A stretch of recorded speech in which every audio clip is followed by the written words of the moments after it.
Looks like I've been saving quite a bit. Almost at my goal amount. Glancing at my smartphone screen, a smile involuntarily spilled out. My colleague sitting next to me gave me a suspicious glance, but I couldn't help it. I was too happy. I am Emily, a 27-year-old part-time housewife. I work for a major company. Just a little more effort, and it seems like I'll reach my dream goal of buying a condo. The balance shown on the bank app screen is about to exceed 5 figures. I met my husband Michael through a mutual acquaintance. I wanted to enjoy my single life a bit more, but Michael was almost in his 30s.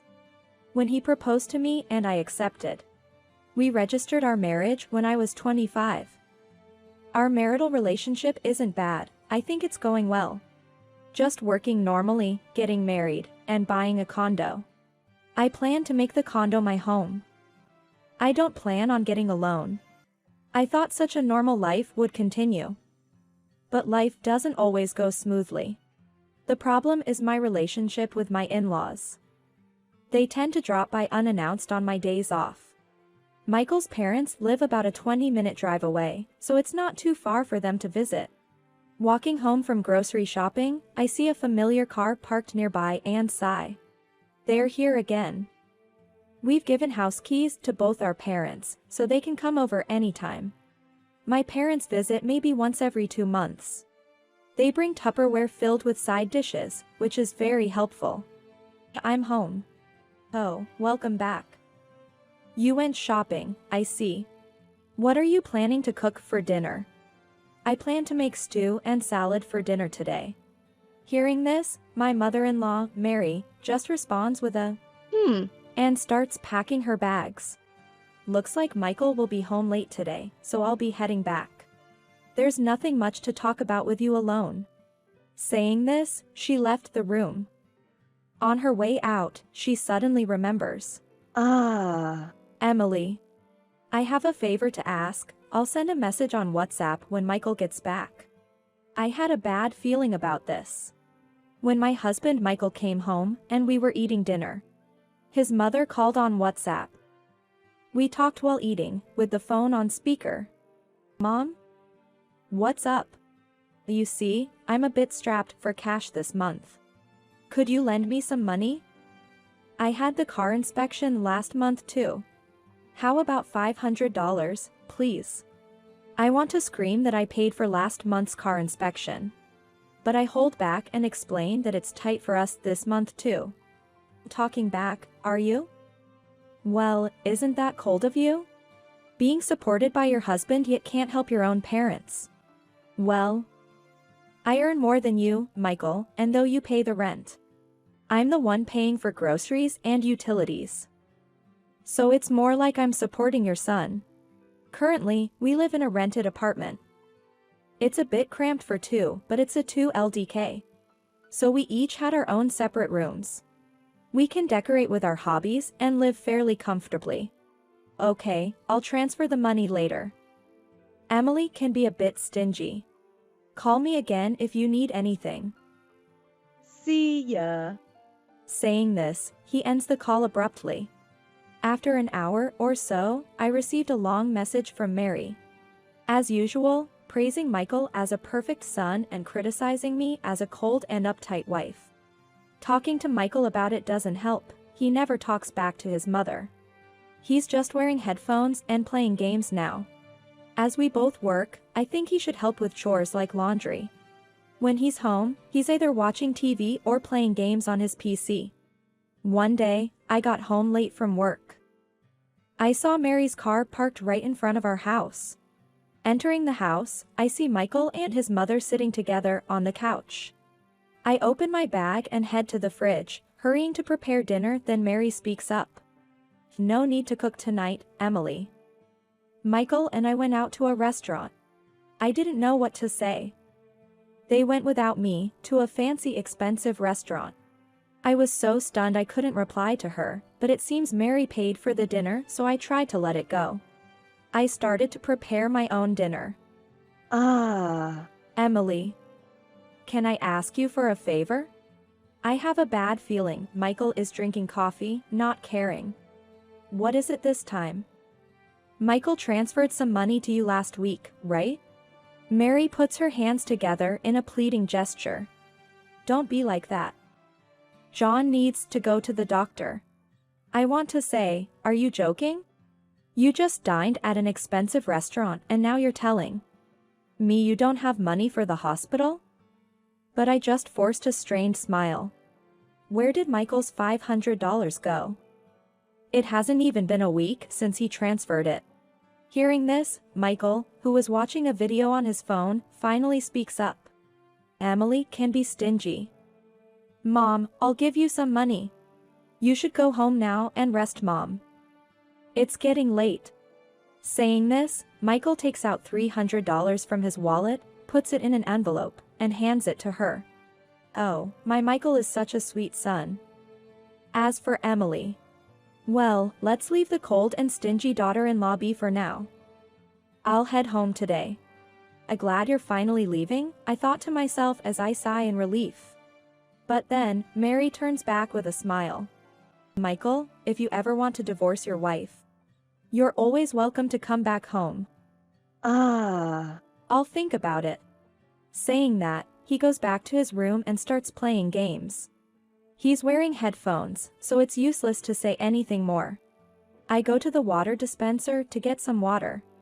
And decided to ask about the money he gave his mother. Why did you agree to give her another $300 straight away? You just transferred $500. If you have that much to spare, why don't you contribute it to our household? I have my reasons for saying this. It's to save for our dream home. What are you talking about? I'm paying the rent, aren't I? Why should I give more? As I mentioned earlier, Michael pays the rent for our place. But it's a suburban area, so the rent isn't that expensive. Listen, you pay $700 for rent. I pay for the water, utilities, the internet for your PC and smartphone, and groceries. I'm clearly paying more than you, aren't I? He retorts that since I earn more, it's only natural for me to contribute more. So, give me some allowance then. I'm out of money after giving it to Mom. Why should I have to support Michael too? The rent is only a third of his salary. So he should have some savings. I've reluctantly paid for his business entertainment and camping gear before. But this time, I can't just hand over money so easily. Why should I? What month is it? You just got your bonus. Why not withdraw from there? And what did you mean by considering divorce? Michael ignored me and headed to his room with a soda in his hand. I decided to take a long bath. After the bath, I went back to the living room and opened my bank app to check my balance. I couldn't believe my eyes, there was an unfamiliar large withdrawal. I was so close to buying a condo of my dreams. The next day, I had work, so I decided to go to bed early. No matter how many times I checked the app on the train, the screen shows the same large withdrawal. Luckily, I finish work on time and head home earlier than usual. Halfway home, I saw my in-laws' car parked again. What complaints do they have this time? As I enter and say, I'm home, 3 voices respond. I open the door to the living room, and there are my in-laws and Michael, enjoying Italian food takeouts from a famous and expensive sushi place. Caught off guard, I stand frozen as my father-in-law, John, invites me to join them. What's up? You're early today. I got some extra income, so I ordered Italian food. Wanna join? Extra income? I know his company and the bonus has long passed. It doesn't make sense for him to have extra income at this time. He said he got a little extra from the company, so he suggested we order together. Really? Then I'll call a friend who works at the same company as Michael to confirm if they really received any extra payment. I called my friend and confirmed that there was no extra payment. I confronted Michael. Your colleague said there was no extra payment. Where did this extra income come from? Michael looks evasive. I notice my bank book case on his desk. The same desk where he usually uses his PC. Why is my bank book in Michael's room? But if Michael withdrew the money, it all adds up. I try to stay calm as I speak to him. So, where did the income come from? You didn't get an allowance last month since it was bonus month. And I can't believe your moneyless mother paid, nor does it seem likely your father did. I showed them my phone screen, highlighting the large amount that was withdrawn. I confronted Michael, grabbing him by the collar to prevent him from escaping. That. I just tried a guess for the pin and it worked by chance. So, I just withdrew a little. If you're going to be so petty about it, maybe we should get a divorce, huh? Is that what you want? I thought, just withdrew a little. His mother interjects. What's wife's is the husband's, of course. While being supported by Michael, Emily, you've been sneakily saving such a large sum. You really are a greedy wife. John nods in agreement and goes back to eating Italian food. You get what this is, right? If you talk back to me again, I have my plans. Go cool off outside. He says that and kicks me out of the house, even locking the door behind me. Unable to get back in due to the door chain, I immediately start searching on my phone and booked a business hotel. I took a taxi to the hotel. By the time I arrived, my love for Michael had completely cooled off. I chose a slightly upscale business hotel, so it has a TV and nice amenities. The next day, after breakfast, I returned home. I thought Michael would be at work. But it seems he took the day off and was playing games in his room, chatting with friends. He notices me sitting on the sofa when he comes to get water during a break. Oh, you're back? Bet you missed me after a day apart, huh? I smile back at him sarcastically. No. It was quiet without your loud laughter, and I enjoyed the peace and quiet. Then, Michael places a piece of paper on the table. It was a divorce paper, with his section already filled out. The witnesses section had his parents' names and signature. Speechless, I hear him say one more thing. Got any complaints? If you don't obey me from now on, it's instant divorce. I'm going out. Reflect on your actions. I'll be back tonight. He left cheerfully, probably thinking he's intimidating me. But his threats don't affect me anymore. Did he think I would obey him just by mentioning divorce? The bank book and cash card Michael had, that's the one I use for shopping. And household expenses. I only keep 6 months' worth of essential expenses in it. His mother thought it was a lot of money. But does she really think there's still something left after such a large withdrawal? I have 3 other accounts where I'm saving for the condo. I didn't want to keep it all in one place. I can't help but smile at how foolish Michael and his parents are. They even filled out the divorce papers for me, thinking they're doing me a favor. It's just a single piece of paper that ends everything. I filled out the divorce papers and contacted a friend who has a camper van. I bought some cardboard boxes and packed my things, loading them into the van. We stopped at the city office to submit the divorce papers. I stayed at my friend's place that night with my belongings still in the van. The next day, I took a day off work and headed to a real estate agency. Browsing sites at my friend's house, I found a nice, newish tower mansion.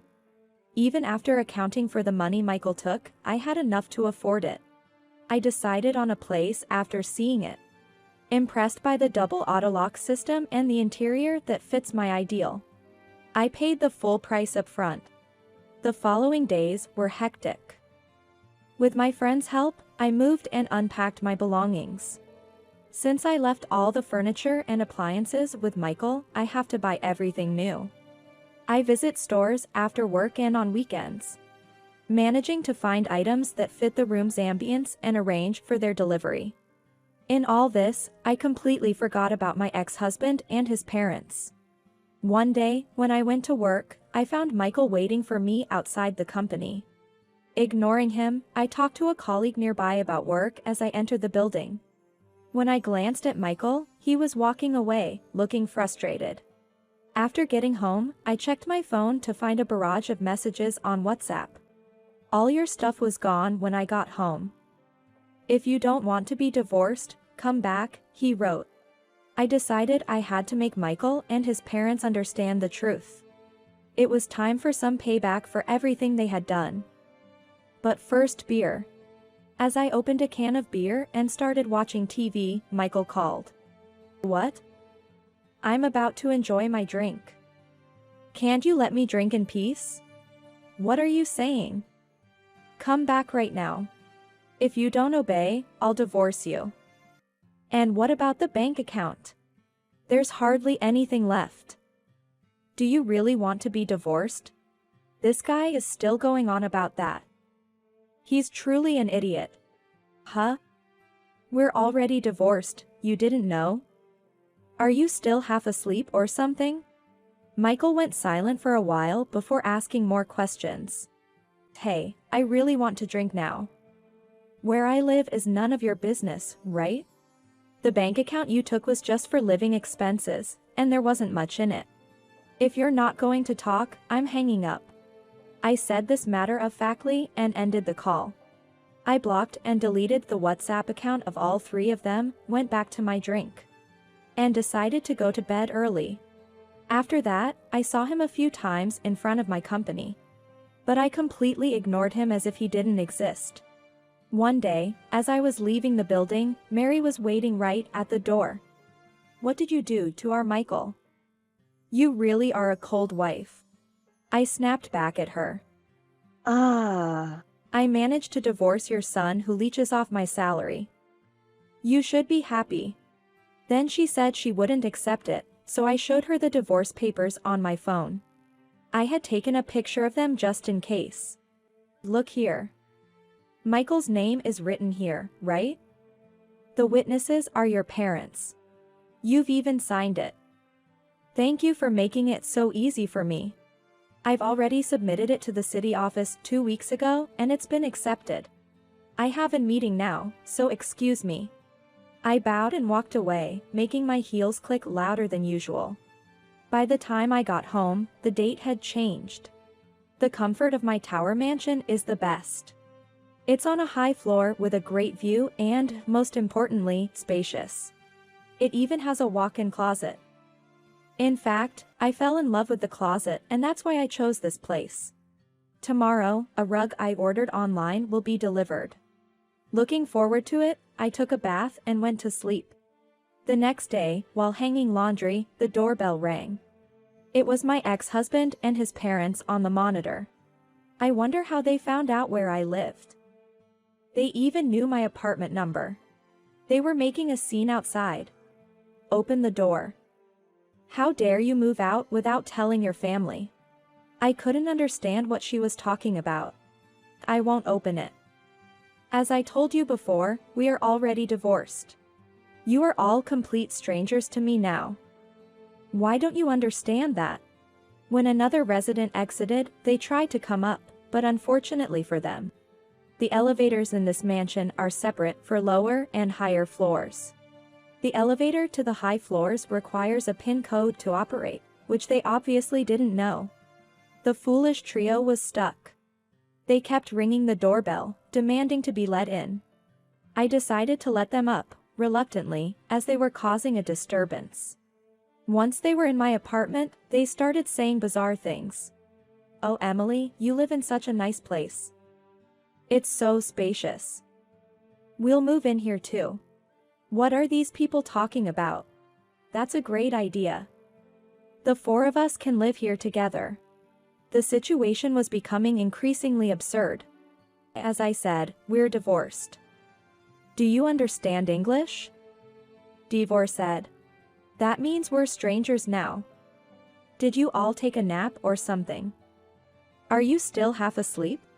As I made my point clear, Mary started ranting about abandoning parents. So I shouted at her to be quiet. I mentioned that I'm planning to invite my own parents over to this mansion. She turned red with anger and started tearing the curtains. Hey! Those curtains cost $1,000. I'm calling the police for property damage. Hello, police? My ex-husband's family is causing a scene in my apartment and breaking things. Please come quickly. I made the call right in front of them. Reluctantly, they revealed that Michael had canceled the lease on the apartment we lived in. And his parents had sold their house and already finalized the next contract. In short, they had nowhere to live. They made the absurd demand to stay here until they found a new place. The situation was getting out of hand when the police arrived. I quickly let them in, and the three were promptly dealt with. Why us? Take her, not us. She yelled at the police, but they easily handled her and took them away. It was a tumultuous day. Afterwards, Michael tried to reconcile several times, but I got a restraining order against him. Since then, my life has been peaceful. I hired a lawyer to claim compensation for the damaged curtains and emotional distress caused by their sudden intrusion. Michael, it seems, had become the subject of workplace rumors for his actions and ended up resigning. Their old house probably didn't sell for much. They moved into an even older and smaller place than the apartment we used to live in. Now, I've adopted a cat, which I couldn't do while living in the apartment, and I'm enjoying my life. I think about remarrying if I find someone nice, but for now, I'm content being single, enjoying the night view from my window.